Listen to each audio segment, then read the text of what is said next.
और ये उल्लू कैसे बनाते हैं लोग? जब आप स्टेशन के बाहर कई बार जादूगरी का खेल देखते होंगे तो जादूगर बड़ी चालाकी से हाथ की सफाई से इस हाथ का सिक्का मुंह में डाल लेता है, मुंह का सिक्का हाथ में डाल लेता है और आपको लगता है कि बाप रे बाप, ये कितना टैलेंटेड आदमी है कि ये पैसा बना सकता है। तो अगर ये पैसा बना सकता है तो इस देश में आरबीआई की क्या जरूरत है? उस जादूगर को ले चलिए, आरबीआई में बिठा दीजिए उसको, मशीन की जरूरत नहीं पड़ेगी, वो मुंह से सिक्का निकालता रहेगा देश के लिए। इतना बढ़िया जादू अगर उसको आता है, फिर हमको परमाणु बम की क्या जरूरत है? हमको मंगल पे भेजने की क्या जरूरत है? वो किसी भी इंसान को कबूतर बना करके मंगल पे भेज देगा। ये खेला है दोस्त, इस खेला को आप समझिए। इस खेला को आप समझिए कि पहले आपको 9 बजे प्राइम टाइम में WWF का फाइट दिखाएगा, फिर 2019 में कौन बैठेगा गद्दी पर? वो गद्दी भी जो है राज सिंहासन होता है, वो पीएमओ नहीं होता है, वो राज सिंहासन होता है। आपके दिमाग में ये डाला जा रहा है कि आप कुछ नहीं हैं और आपका ये जो संवैधानिक अधिकार है 1 पर्सन इक्वल टू 1 वोट और 1 वोट इक्वल टू 1 वैल्यू, इस वैल्यू का कोई मतलब नहीं रह गया है। वो राज सिंहासन पे कोई बैठेगा और वो आपका मुस्तकबिल लिखेगा। मैं उनको कह देना चाहता हूँ कि इस मुल्क के इतिहास को आपने ठीक से नहीं पढ़ा है। पढ़े होते तो इतिहास में फेल नहीं होते। फेल होना कोई बुरी बात नहीं है, लेकिन बाबा साहब भीमराव अंबेडकर ने एक बात कही है कि जो इतिहास नहीं जानता है वो इतिहास बना नहीं सकता है। और मैं आपको बता देता हूँ कि इस देश की जनता अपना इतिहास भूली नहीं है। और ये इतिहास जब हम याद करते हैं तो हमको ये याद करना चाहिए कि इस देश में जब संविधान लिखा जा रहा था तो हमने इस तरीके की राजनीतिक व्यवस्था की कल्पना नहीं की थी।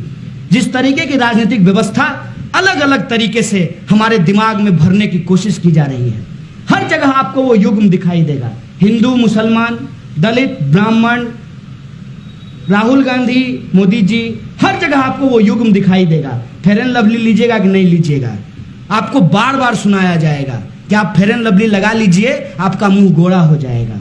मुझे एक आदमी बता दीजिए कोई जिसका फेयर एंड लवली लगाने के बाद मुंह गोरा हो गया हो। ऐसा होता है क्या? क्या ये हो सकता है? ये क्यों हमारे सामने परोसा जाता है? ये हमारे सामने इसलिए परोसा जाता है कि इस देश के सवालों पे हम विचार नहीं करें, हम अपने आप को दोष देना शुरू कर दें। इसीलिए सुबह सुबह आपको व्हाट्सएप मैसेज आता है कि ये 10 लोगों को भेज दीजिए, आज आपके जीवन में चमत्कार होगा। पलट करके उससे पूछ लीजिए तुम्हारे में हुआ? हम 10वां आदमी है कि 9वां आदमी है, ये बता दो। जब तुम्हारे जीवन में 10 आदमी को भेजने से चमत्कार नहीं हुआ तो क्या गारंटी है कि हम 10 को भेज देंगे तो चमत्कार हो जाएगा? पहले आपकी जो जीवन के दर्द हैं उस दर्द से खेला जाता है और आपको पहले उस ट्रैप में लिया जाएगा कि आप 10 लोगों को चमत्कार के आशा में एक बार फॉरवर्ड करने का आदत सीख लीजिए। फिर जब आपको एक बार आदत लग जाएगी तब आपको कहा जाएगा कि देखिए किस तरीके से मंदिरों में जो है गाय को काट करके फेंक दिया गया है, और आप बिना सोचे समझे उस मैसेज को 10 नहीं 100 लोगों के पास भेज देंगे। इसी तरीके से बोला जाएगा कि देखिए किस तरीके से शुअर काट करके मस्जिदों में फेंक दिया गया है, और आप बिना सोचे समझे उसको 10 क्या 100 लोगों के पास भेज देंगे। ये जो खेल है, इस खेल को आपको समझना चाहिए।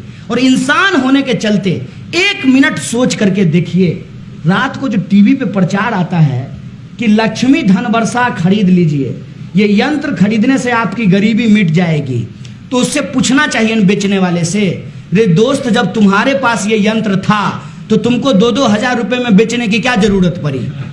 तुमको पैसे की क्या जरूरत है? तुम लक्ष्मी धन वर्षा यंत्र अपने घर में लगाओ और धन की वर्षा कराओ। तुम रात को आकर के टीवी पे इसको क्यों बेच रहे हो? ये जो स्थिति है इस देश के भीतर, इस स्थिति के चलते आज हम नौजवानों की हालत ये हो गई है कि हम क्यों बेकार हैं, इस बात को हम सोच नहीं पा रहे हैं।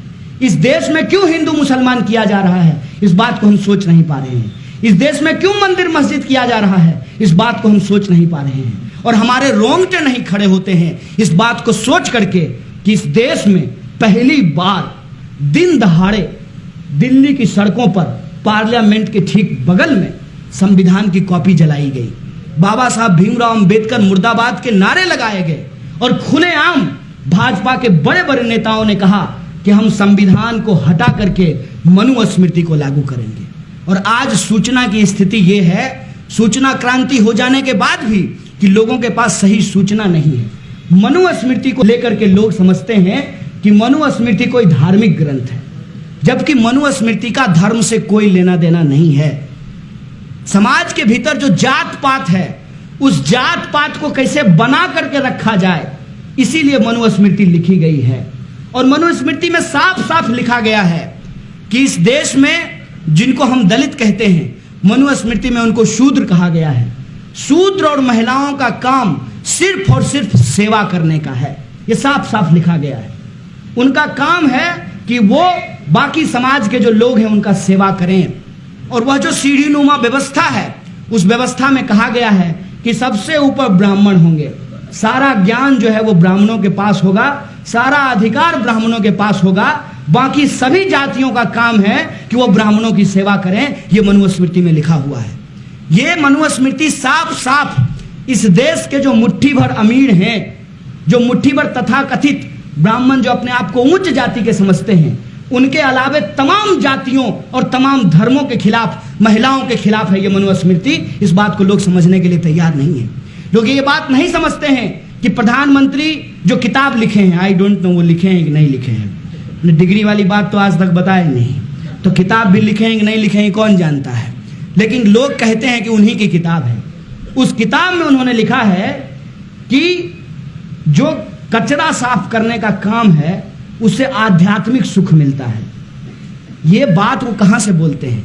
ये बात वो मनुस्मृति के आधार पे बोलते हैं। ये मोदी जी के विचार नहीं हैं, ये मनुस्मृति के विचार हैं। और जब ऐसा है, मैं तो उनकी हर बात को मान लेता हूँ। भोली जनता, भोले लोग, प्रधानमंत्री जो कहते हैं हम लोग मान लेते हैं, क्योंकि वो सिर्फ कहते ही हैं, किए तो आज तक वो कुछ है नहीं, कहना ही उनका काम है, तो वो कहे और हम मान लिए। लेकिन मेरे मन में एक सवाल आया कि अगर कचरा उठाना आध्यात्मिक सुख है, तो मोदी जी दुनिया का चक्कर क्यों लगा रहे हैं? मंदिर मंदिर क्यों घूम रहे हैं? मस्जिद में भी अभी गए थे, ये जाने की क्या जरूरत है? सुबह उठें और योगा करने की बजाय गटर में डुबकी लगाना शुरू कर दें, उनको आध्यात्मिक सुख मिलेगा। ये क्या है? ये लोगों को बेवकूफ बनाने का एक तरीका है। और लोगों को ये बेवकूफ क्यों बनाया जा रहा है? लोगों को बेवकूफ इसलिए बनाया जा रहा है ताकि लोग सच की पड़ताल ना करें। और इनके जो दोस्त हैं एक पे एक, पहला जो है छक्का सिक्सर, मिड ऑफ पे जो है वो माल्या साहब मारे 9,000 करोड़ का। फिर जो है बारी, लोगों ने कहा कि भाई गुजराती कैसे पीछे रहेगा, तो आ गए हमारे नीरव मोदी जी, वो 35,000 करोड़ का चपत लगा गए। उनके साथ चौकसी बोले कि हम भी इनके लिए जो है बगल से रनिंग करेंगे, और सब रनिंग कर रहे हैं लगातार। आए दिन ये खबर आती रहती है कि कोई 5,000 करोड़ लेके भाग गया, कोई 20,000 करोड़ लेकर के भाग गया। और आपकी हालत वैसे ही हो गई है जैसे मॉब लिंचिंग के वक्त हुई थी।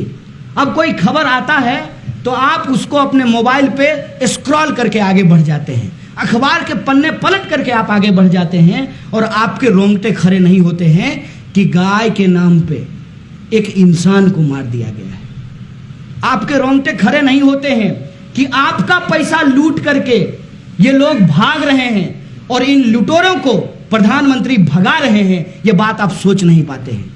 आपको जान करके आश्चर्य होगा कि इस देश में अभी जो एनपीए है वो 10 लाख करोड़ रुपया हो चुका है। 10 लाख करोड़।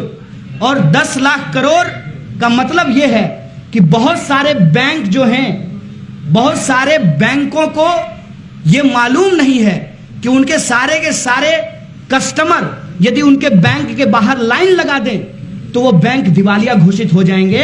अपने सारे खाता धारकों को उनका पैसा वापस करने के लिए पैसा इनके पास नहीं बचा है।